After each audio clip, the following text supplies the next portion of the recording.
who doesn't love some good climate litigation?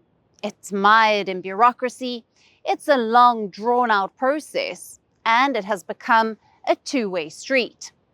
You see, climate lawsuits are often filed against the likes of airlines or fossil fuel companies to hold them accountable and to advance climate action.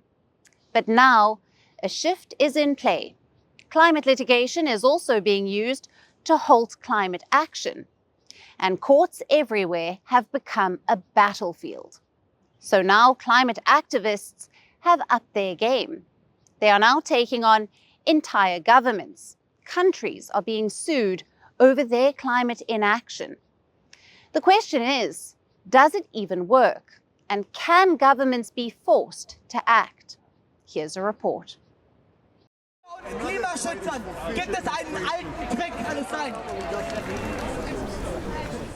Over the past few years, courts have become a battleground for climate action, and climate lawsuits have exploded the world over.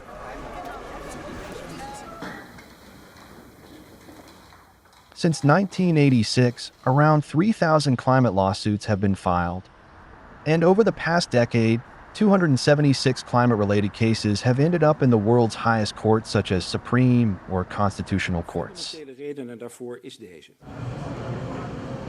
Most of these cases have been filed against everyone from governments to airlines or fossil fuel companies, and the broader goal is this to advance climate action. But a new trend has emerged in recent months. Litigation has also been used to resist climate action. It has happened in a lot of ways, like fossil fuel companies countersuing advocacy groups to delay action against them or challenging how green energy policies are implemented.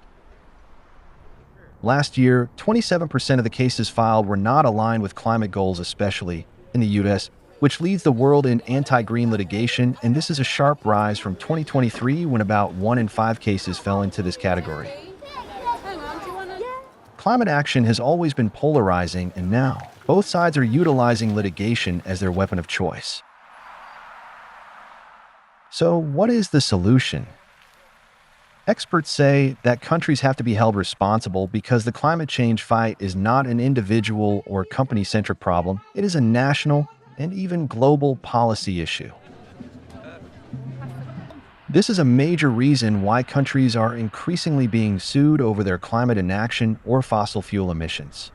Earlier this month, hundreds of top environment lawyers sued the New Zealand government.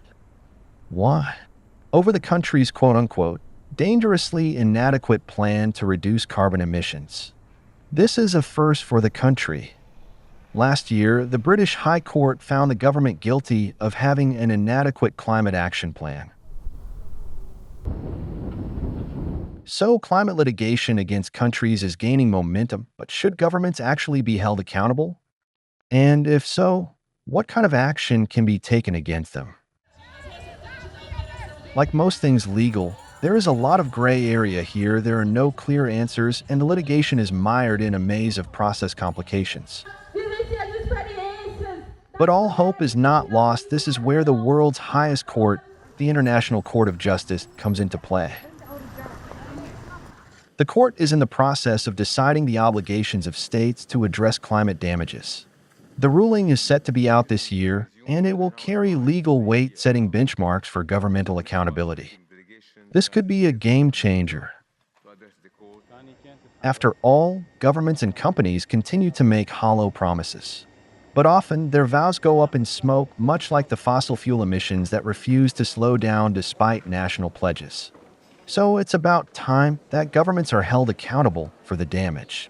Because climate change is real, and by the looks of it, it is here to stay.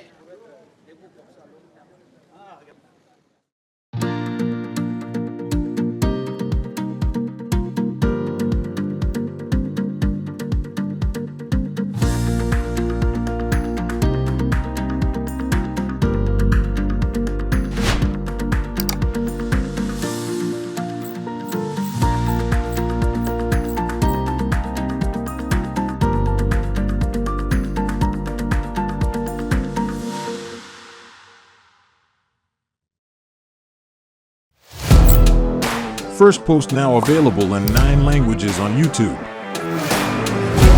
English, Stands at $36 trillion. French, Le FMI, comme German, Geschäftsführenden Direktor, Hindi, $30 trillion ka karjo. Indonesian, Pemerintah tanpa pemeriksaan. Italian, Skali radikali. Japanese, 4兆ドル以上も Portuguese, por causa do próprio balanço patrimonial. Spanish. Beautiful bill. Go to Settings, click on Audio Track and select a language of your choice. Be the first to know what's happening around you in your first language. Firstpost.